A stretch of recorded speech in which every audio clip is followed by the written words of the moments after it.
The call came from an unknown number, and when the mafia boss answered, he heard a trembling young voice whisper, "Sir, your daughter has just been kidnapped. I saw everything. And I think they're coming for me next." The viewers instantly feel the danger, the mystery, the urgency. From this moment, they will not click away. The winter sun was sinking behind the crowded city, spilling pale light across the steps of Crescent Bank. People rushed by, bundled in coats, unaware that a nightmare had just begun. 18-year-old Rafi, a poor college student struggling to afford even bus fare home, clutched his worn backpack as he exited the bank. He had come to deposit the last few rupees his mother stitched all week, just enough to pay his exam fees, but destiny had another plan. As he walked down the steps, he saw a black SUV screech to a halt near the curb. The back door flung open. Two masked men rushed forward, grabbing a girl who had just stepped out of the bank. She was young, around his age, long dark hair, terrified eyes, a small paper envelope in her hand. Her scream cut through the street, "Help! Someone please!" The men shoved her into the SUV. No one reacted. People froze. Cars sped away. Rafi's heart hammered. He wanted to run. He wanted to hide, but then, the girl's eyes met his, just for 1 second, begging. Pleading, "Please." The SUV roared away. Rafi stood trembling, breath shallow. He felt sick. He felt guilty, and he felt responsible. Without thinking, he ran to the spot where the girl dropped her phone. It was unlocked. A single missed call notification blinked. "Dad." His stomach dropped. That wasn't just anyone, that was a mafia boss's daughter. His fingers shook as he pressed "Call back." The line clicked. A deep voice. Cold. Controlled. "Who is this?" Rafi swallowed hard. "Sir. I saw it happen. Your daughter, she was taken. Right outside Crescent Bank. They had guns, and," he could barely breathe, "they're dangerous, sir. And I think they saw me too." A long silence, heavy, terrifying. Then the mafia boss spoke. "Don't move. Don't run. Don't hang up." His voice was low, lethal, but steady. "Tell me everything you saw." Rafi explained every detail he remembered, the SUV, the masked men, the direction they fled. The boss listened without interrupting. Then, surprisingly, his tone changed, softer. "Broken, that was my only child." Rafi felt his heart twist. "Sir, I'm sorry. I didn't know what else to do. You did the right thing." A pause, "And now you're involved."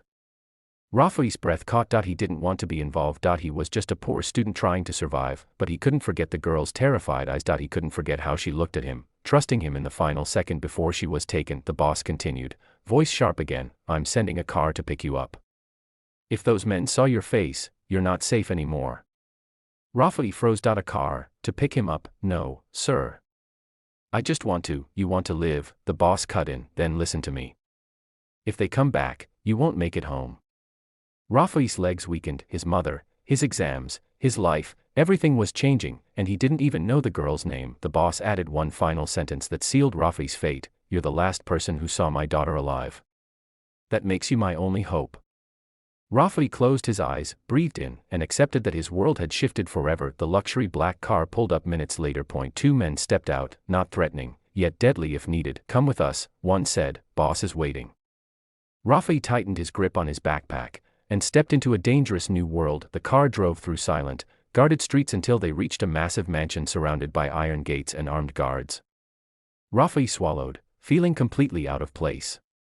His inexpensive shoes squeaked against marble floors as he was escorted inside. The mafia boss, Zion Khan, stood near the fireplace, hands clasped, shoulders heavy with fear. He refused to show, his sharp eyes locked onto Rafi the moment he entered. "You're the boy who called." Rafi nodded. "Yes, sir." Zion stepped closer. Up close, he looked more like a father breaking apart than a feared criminal. "My daughter's name is Elishba," he said quietly. "She went to the bank to withdraw money for university books.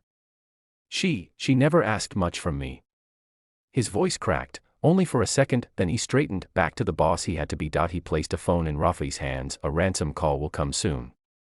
If they know you witnessed it, they might use you too." Rafi's chest tightened. "Sir. I'm just a student. I don't know anything about these things." Zion studied him. "You helped when no one else did." He spoke with unexpected respect. "You stepped forward when grown men hid. That courage means more than guns." Rafi lowered his eyes, embarrassed, but also strangely proud. A sudden vibration shattered the silence. A phone, not Rafi's, not the boss's. A disposable number, unknown caller. Zion's breath stilled. He answered, "This is her father." A distorted voice replied, "We saw someone watching. A boy. If he talks, she dies." Rafi felt his blood freeze. Zion glanced at him and spoke firmly, "He won't talk. And you won't hurt her." "Oh," the kidnapper mocked, "then tell the boy to prove it. Tell him to come to the location we send." Rafi stepped back, panic rising. "What? No, sir, I can't." But the boss placed a steady hand on his shoulder. His eyes were intense, full of determination and something deeper. "Trust, Rafi," he said softly, "if my daughter is going to live, we need you." Rafi thought of Elishba's terrified face, the scream, her eyes locking with his. He nodded slowly, "I'll go." The boss exhaled in relief, "You won't be alone. I'll protect you. I swear it." For the first time, Rafi saw the truth. Behind the fearsome reputation, the mafia boss was simply a father willing to burn the world for his child. The kidnapper sent a pin location. An abandoned factory outside town. Rafi's fists trembled, but he stood tall. His life had been small, quiet, ordinary, but tonight, he was walking into the dark to save a girl he didn't even know, and perhaps save himself from the life he feared he was stuck in. Beside him, Zion loaded his gun, jaw clenched. "We're getting her back," he whispered, "no matter what." Together, a poor student and a dangerous mafia boss stepped into the night. Two strangers connected by a single moment outside a bank, and the fate of one innocent girl. The real fight was just beginning.